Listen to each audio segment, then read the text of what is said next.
Quel match de la part du Real Madrid hier soir face à l'AS Monaco en Ligue des Champions. Est-ce donc cela le Arbeloa Bowl? Hier, j'ai été impressionné par la performance du Real Madrid, une performance qu'on n'avait pas vue depuis très longtemps. Ils ont marqué 6 buts, ils ont encaissé un seul but et hier, on a eu des individualités qui ont brillé. On a eu un Arda Güler qui a encore une fois été en mode maestro. Il a été vraiment le meneur de jeu de cette équipe de Real Madrid. On a eu un Vinicius Junior, la renaissance du prince de Madrid. Alors attention, il faudra confirmer, mais hier soir, il me sort une prestation. 3 passes décisives, un but, tranchant dans ses appels, tranchant dans ses gestes. On a eu un Kylian Mbappé en mode patron, en mode leader, comme sa conférence de presse d'ailleurs, où il a été vraiment un leader, un patron. Il a parlé vraiment comme le capitaine du Real Madrid. On a eu un Franco Mastantuono, sa meilleure partition, sa meilleure performance depuis qu'il est au Real Madrid. Il a été juste techniquement, il a été de l'avant, il a même été efficace avec un petit but. On a eu un Camavinga et Valverde au poste de latéraux, mais aussi au poste de milieu de terrain qui a été très intéressant. Et ça, franchement, chapeau à Arbeloa, mais surtout chapeau à Arbeloa d'avoir changé le visage de ce Real Madrid aussi rapidement. Pourquoi? Parce qu'on a eu un Real Madrid qui courait énormément hier, un Real Madrid qui a mis de l'intensité. Alors peut-être que les sifflets ont fait effet, peut-être que le changement d'entraîneur leur a mis en conscience que voilà, il fallait se bouger, mais hier, on a eu une prestation du Real Madrid XXL. Évidemment, l'adversité était que l'AS Monaco, c'était un adversaire qui était simple entre guillemets parce que cette équipe monégasque, eh bien, elle galère beaucoup en ce moment, mais quand même, cette prestation-là, on l'avait pas vue face à Albacete, qui est une équipe de deuxième division, face à Levante, la première mi-temps, elle était moribonde, mais c'est vrai que là, cette performance, cette prestation est porteuse d'espoir. Moi, personnellement, j'ai décidé d'y croire. J'ai décidé d'y croire au Arbeloa Bowl parce que hier, tactiquement parlant, encore une fois, il m'a bluffé avec cette capacité de latéraux qui rentrent à l'intérieur pendant que justement les ailiers comme Vinicius ou Mastantuono écartaient. J'ai trouvé que ça, c'était une nouveauté par rapport à avant. J'ai trouvé que cette équipe courait plus, cette équipe était plus efficace. Mais on va discuter, analyser, débriefer cette performance du Real Madrid et parler du Arbeloa Bowl. Avant ça, je vous invite à liker la vidéo si ce n'est pas déjà fait, ça aide énormément. Vous le savez, n'hésitez pas aussi à vous abonner si ce n'est pas déjà fait et mettre la cloche de notification pour ne pas rater les prochaines vidéos. Me dire en commentaire ce que vous avez pensé de la performance de ce Real Madrid et qui a été pour vous l'homme du match parce qu'il y a eu des prestations XXL encore une fois, que ce soit Vinicius, Mbappé, Gouler, Mastantuono, Camavinga, il y a eu de très grosses performances et on va rentrer directement dans l'analyse et on va commencer avec quoi? Le 11 de départ que nous a proposé Monsieur Alvaro Arbeloa et il est devant vous, devant moi, où on part avec un gardien qui est Thibaut Courtois évidemment, une défense à 4 avec deux milieux de terrain. Pourquoi? Raúl Asensio, Ailson qui occupe cette charnière centrale avec Camavinga en tant que latéral gauche. Alors oui, Carreras était suspendu, c'était une petite boulette par rapport à ma dernière vidéo. Camavinga a été titularisé au poste de latéral gauche et on va voir, ça a été ultra intéressant. Valverde au poste de latéral droit et pour le coup, cette défense m'a beaucoup plu. Alors oui, Ailson s'est fait prendre quelques fois et parfois sans ballon, il a été inintéressant. Mais avec ballon, par exemple, on a un Ailson qui se baladait. On a eu un Ailson qui, techniquement parlant, on a eu vraiment le joueur qu'on a recruté de Bournemouth, le joueur qui, lors de la Coupe du Monde des clubs, a été ultra intéressant. Et c'est pour ça que je mets en lumière les qualités d'Ailson. Alors oui, défensivement, il va falloir s'améliorer. Ça, c'est une certitude. Mais avec le ballon, on a eu un Ailson qui a été ultra intéressant. Camavinga et Federico Valverde, ce que j'ai apprécié, c'est que ce n'étaient pas des latéraux classiques. C'est-à-dire qu'ils étaient capables de prendre la largeur et d'élargir pendant que justement les ailiers Vinicius et Mastantuono repiquaient. Mais on a eu surtout des Camavinga et des Valverde capables de rentrer à l'intérieur du jeu pour apporter de la densité au milieu de terrain, ce qui a créé un surnombre au milieu de terrain et de gagner la bataille du milieu de terrain. Et on le sait, le milieu de terrain est le gros problème de ce Real Madrid. Alors cette défense-là m'a beaucoup plu, mais le milieu de terrain m'a aussi beaucoup plu avec Tchouaméni, Bellingham et Arda Güler. Il y avait la fameuse question, est-ce qu'Arda Güler va pouvoir occuper une position plus haute que Jude Bellingham? Eh bien, on peut le voir directement sur la heatmap que on voit Arda Güler et Bellingham ont à la fois occupé un rôle bas sur le terrain mais aussi très haut. Ils étaient entre guillemets une sorte de double pivot parce qu'avec le ballon au final, on avait un Tchouaméni qui s'incrustait dans une défense à 3, laissant Heusen monter très haut sur le terrain, un Camavinga et Valverde à la fois intérieur mais aussi sur l'extérieur, sur la largeur et un double pivot Bellingham, Arda Güler. Les deux étaient au même niveau, les deux produisaient un football différent parce qu'avec Bellingham, on avait plus de côté physique et avec Arda Güler, on a encore une prestation XXL de sa part, nouvelle passe décisive, c'est le joueur qui a le plus de passes décisives au milieu de terrain. Il n'y a que Michael Olise qui est au-dessus de lui, qui est un ailier. On a eu une prestation où sur le deuxième but, il nous a sorti une passe. Une passe en une touche de balle magnifique pour Vinicius Junior. Je vous la mets à l'écran, qui est exceptionnelle, qui a donné le deuxième but. On a eu un Arda Güler des grands soirs. Même sans ballon, je l'ai trouvé ultra intéressant. Beaucoup de récupérations, 10 récupérations exactement. Je l'ai noté juste ici. Voilà, 10 récupérations remportées, 66 ballons touchés, une passe décisive, 42 passes réussies sur 50, 8 passes dans le dernier tiers, 3 occasions créées et 3 passes clés.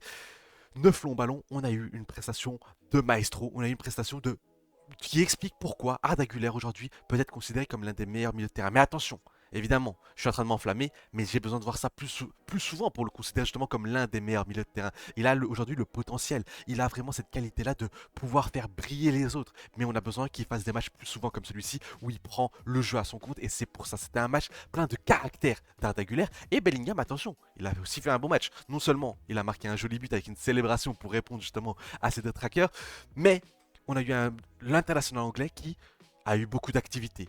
Il était là pour compenser, il était là pour se proposer quand il fallait une solution de passe, il était là pour donner de longs ballons, il était là pour ralentir le jeu mais aussi l'accélérer. Alors oui, je l'ai trouvé encore un peu ralentisseur de jeu, mais je l'ai trouvé très intéressant et ce double pivot finalement, où ces deux joueurs qui sont quand même très techniques, Bellingham et Arda Güler, eh ben il m'a beaucoup plu parce que au final, comme je vous l'ai dit, Tchouaméni occupait ce rôle de troisième défenseur central avec le ballon où il permettait d'aider à la relance, mais sans ballon, il remontait plus haut pour vraiment apporter de la densité au milieu de terrain. On a eu du coup le double pivot Bellingham, Arda Güler. Sur les ailes, on a eu du coup Camavinga et Valverde où les deux ont été très intéressants et ont été impliqués dans les buts du Real Madrid. C'est dire à quel point que ce changement tactique là de monsieur Alvaro Arbeloa a été efficace. Amigo, si t'es arrivé jusque là dans la vidéo, n'hésite pas à lâcher ton petit pouce bleu, ça fait extrêmement plaisir et ça aide énormément. N'hésite pas à booster la vidéo que si t'es sur smartphone ou tablette et me dire en commentaire ce que t'as pensé de la rencontre et n'oublie pas de t'abonner et mettre la cloche de notification.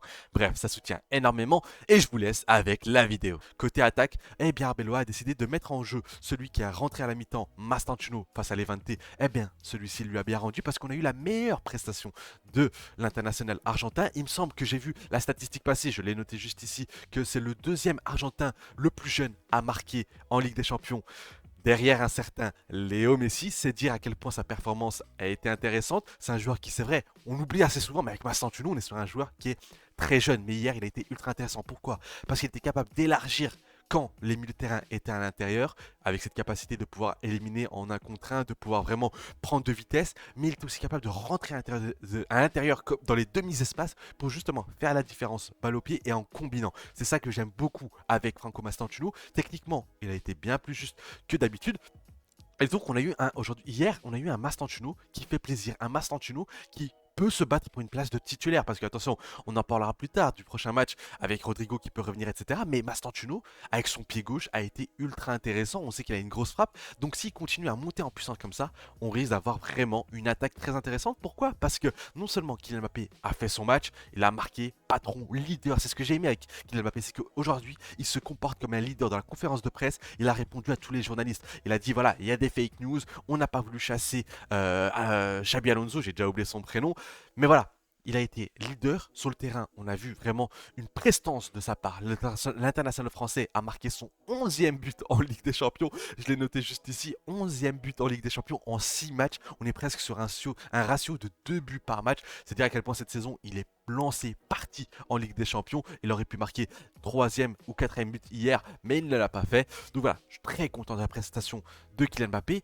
Et l'autre joueur, peut-être l'homme du match de cette rencontre, même s'il a marqué moins de buts que Kylian Mbappé, c'est Vinicius Junior. Et l'image forte de ce soir-là, du match d'hier face à Monaco, pour moi, c'est l'accolade entre Vinicius et Arbeloa. Et là, ça met en lumière quoi? Le côté management d'Arbeloa, quelque chose qui a été sous-estimé avec Xabi Alonso, qui Xabi Alonso avait une méthode totalement différente. Eh bien, on voit directement que moi-même, je me suis trompé. Je pensais que le management pouvait passer au second plan, même si c'est le Real Madrid. Et Arbeloa, il arrive et il change la face. Il va récupérer des joueurs qui étaient dans le trou. Il va récupérer un Bellingham. Il va récupérer à moindre mesure un Arda Güler, un Mastantuono. Et surtout, il va récupérer Vinicius Junior. Et hier, on a eu droit à un Vinicius Junior en mode Ligue des Champions, qui fait la différence. Qui, à chaque ballon, on sent qu'il veut aller de l'avant. Et lors du match face à Levante, on a vu que Arbeloa disait à Vinicius, ne t'inquiète pas, fume-le, tu vas y arriver. Et hier soir, on a eu une prestation où tout simplement Vinicius, il a été intenable. 3 passes décisives, enfin 2 passes décisives, plus une passe qui a provoqué un CSC, un but plein de rage, un but qui est vraiment symbolique parce que c'est cette libération par rapport au joueur qu'il est et surtout par rapport au fait que face à Levante, il a été hué de la première à la dernière minute. Qu'est-ce que je dis même depuis le pré-échauffement jusqu'à la dernière minute, il avait été hué. Il a encore été un peu hué hier, mais hier, il a répondu présent. Hier, il a fait un match XXL et hier, pour moi, on a vu le Vinicius Junior qu'on aime. Le Vinicius Junior qui était capable de prendre la largeur, mais aussi de rentrer à l'intérieur. Et c'est encore une fois, ça, je tire mon chapeau à monsieur Arbeloa qui en quelques matchs, il a changé la dynamique, le visage de ce Real Madrid et c'est tout simplement impressionnant parce que je pensais que Arbeloa allait venir et faire un peu de management. Je pensais qu'en termes de management, il était capable de faire ce qu'on a vu avec Vinicius. Mais je ne pensais pas que tactiquement parlant, il était capable d'apporter ça. Et ça, j'aime beaucoup. Il prend quelques jeunes à chaque match, il les fait entrer. Pour l'instant, Arbeloa, si ce n'est l'élimination qu'il a pris face à Albacete et le fait que sa conférence de presse lunaire où il disait que tout était de sa faute, faut dire au final que ça faisait partie de sa méthode de management et que ça a fonctionné. C'est presque un 10 sur 10 Arbeloa. Et évidemment, on est en train de me dire, t'es en train de t'enflammer, Ous. T'es en train de t'enflammer encore une fois, comme avec Xabi Alonso. Tu vas redescendre très vite. Oui, mais non. Là, j'ai l'impression que ça va quand même bien de l'avant. Évidemment, il faudra confirmer face à un plus gros adversaire. Il y a un plus gros adversaire qui arrive, c'est ce week-end face à Villarreal. Donc j'ai vraiment très hâte et il m'a donné du plaisir et c'est ça qui m'a fait plaisir avec ce Real Madrid. Au final, on peut analyser tactiquement, c'était très intéressant. Comme je vous l'ai dit, Tchouaméni qui descend en défense centrale, les latéraux qui rentrent à l'intérieur, les ailiers qui alternent entre intérieur et extérieur en justement permutant avec les latéraux. Mais ce qui m'a plu, c'est que j'ai pris du plaisir. J'ai enfin goûté à le Arbeloa Ball. J'ai vraiment kiffé le match d'hier soir. J'ai pris plaisir et je pense que tout le monde a pris plaisir. J'ai été très content de voir des performances comme Vinicius, Mbappé, Mastantuono, Gouler qui confirme, Bellingham qui continue.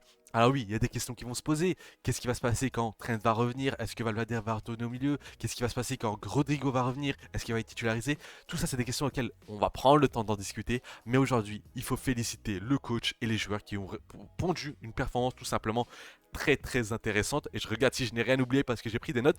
Encore une fois, le record de passes décisives de la part d'Arda Güler qui est très intéressant. Sa prestation, je l'ai trouvé très très intéressante. Le match du Real Madrid face à l'AS Monaco, en termes de hitmap, j'ai vraiment bien aimé. On a senti que c'était des choses bien meilleures. Si ce n'est, je peux mettre un point noir, mais c'est pas un point noir par rapport à la performance, c'est par rapport au fait que clairement les joueurs ont abandonné Xabi Alonso. Pourquoi? Parce que hier, on a eu un Real Madrid qui courait, qui cavalait sur chacun des ballons. On sentait le Real Madrid qui faisait les efforts, qui était là à se donner corps et âme, qui apportait intensité. On a vu Kylian Mbappé, à l'heure de jeu, faire un repli défensif après une perte de balle jusqu'au goal de Thibaut Courtois. C'est dire à quel point Kylian Mbappé, lui aussi, a décidé de courir. Et quand cette équipe court, eh bien, elle devient intraitable. Elle devient très très forte. C'est ça qui manquait au Real Madrid. Parce que, en termes de talent, ils ont du talent. C'est vrai qu'il manque des profils dans cette équipe du Real Madrid et qu'il ne faut pas s'enflammer. Il ne faut pas oublier qu'il y a beaucoup de carences dans ce Real Madrid.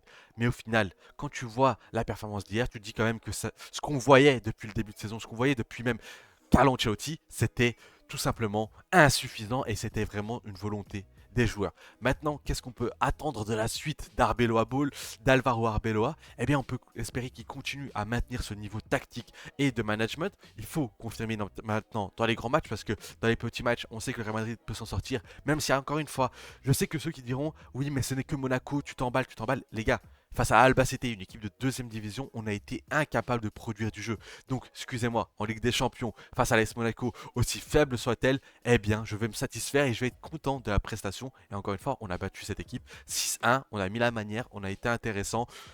Donc voilà, je suis très content. Certains me diront encore une fois que tu es trop optimiste. Peut-être, peut-être, on verra. Et seul l'avenir nous le dira. Mais pour l'instant, ce que j'ai vu d'Alvaro Arbeloa, eh bien, ça va contre toute attente. C'est ce que j'attendais au final avec Xabi Alonso, mais que je n'ai pas eu avec Xabi Alonso. Je pense que Xabi Alonso, hier, devant sa télé, il devait être très frustré de voir cette équipe du Real Madrid courir autant, bouger autant, être aussi intensive.